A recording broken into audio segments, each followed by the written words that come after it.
Já, Martin, það var að landsliðið aftur. Hvernig er stemmingin? Hún er bara mjög góð. Gaman að sé loksins komið að þessu. Bæði að hitta bara alla strákana og byrja að spila körfubolta aftur. Það er mikið spenna en það er ekki ennþá búið að velja hópinn, þannig að það er ennþá svona að menn eru standa fast á sínu og vilja sanna sig og þannig að andrúmsloftið er ekki alveg orðið jafn kannski svona lús og það verður þegar endanlegu lokahópur er á valinu. Þetta er bara gaman. Ég var nokkuð að reyna að krefja Elvar það áðan, hvort að þið töluðu saman að eitthvað með hvernig það væri. Nei, jú, það er allir vinir en þú veist, þegar það er komið á völlinn og menn eru svona aðeins. Það er náttúrulega samansafnað miklu kærlismönnum. Já, þetta er það. Þetta er ekki 1 eða 2, við erum 18 eða 19, þannig að það er nóg að valmöguleikum fyrir þjálfarana og margir góðir leikmenn, þannig að þetta verður ekkert auðvelt að velja þennan hóp. Nei. Nú þú segir að fara inn í ykkar annað lokamót á Eurobasket og síðast átti það bara kraftaverk að Ísland kom. Hvernig er tilfinningin núna? Hún er svolítið... Er það önnur stemming, finnst þér? Já, mér finnst svona einhvern veginn, finnst svona alltaf kannski meiri pressa á okkur núna. Bæði bara frá okkur sjálfum og líka bara frá fólkinu í kringum okkur. Okkur langar að vinna leik núna. Í fyrra var þetta svolítið bara að mæta og sjá hvernig þetta yrði allt og bara gera okkar besta og við gerðum það og við bara gott betur.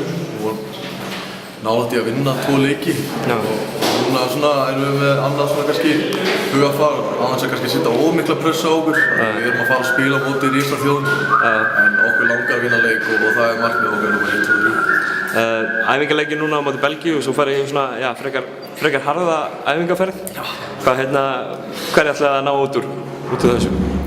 Það er bara svona að slípa okkur saman svona pick up where we left off í fyrra og bara nota þessa leiki að fá taktinn og að menn komist svona á ról aftur og fái tilfinningu fyrir boltanum og svona því hann er svolítið öðruvísi en menn eru vanir.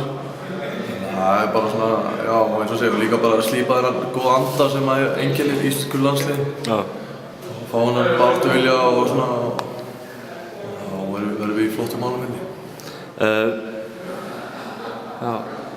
Nú hefur þú svona persónulega verið að koma alltaf sterkar og sterkar inn í þetta landslið og svona kannski maður svona gæti ímynda sér að þú færir að taka við einhver svona leiðtogahlutverki.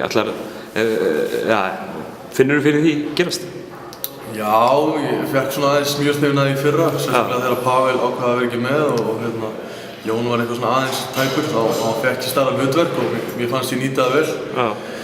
Ég hef alltaf, þú veist, frá því mann eftir mér, alltaf langað að spila flestu mínútur og taka flest skotin og svo framvegis og mér finnst ég persónulega að vera tilbúinn ennþá meira heldur í fyrra, sérstaklega eftir að fara út í atvinnumennsku og fengi svona risastórt hlutverk þar og vera að spila á móti mönnum sem eru búin að spila út allan heim og í sterkustu deildunum og ég persónulega finnst ég að vera tilbúinn en ég vona bara að þjálfararnir sjá það sama og ég fá eitthvað leiðtogahlutverk en ég hafa sagt svona við mig að þeir vilja sjá mig gera meira og vilja sjá mig vera meira í leiðtog.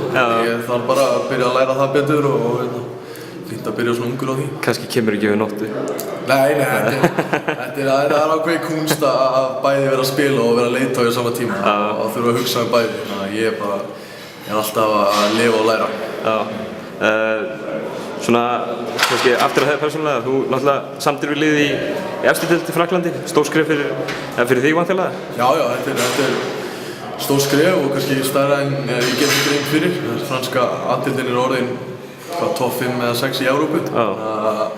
Ég er mjög spenntur fyrir því en ég er einhvern veginn ekki byrjað að fókusera á það Af því að þú ert í Íslandsdreifinu? Já, ég er í Íslandsdreifinu og að fara inn í þetta risamót sem alla dreymir að komast á í annað skipti sem er svolítið svona absúrt en það verður gaman líka að takast á við þetta stóra skref eftir Eurobasket.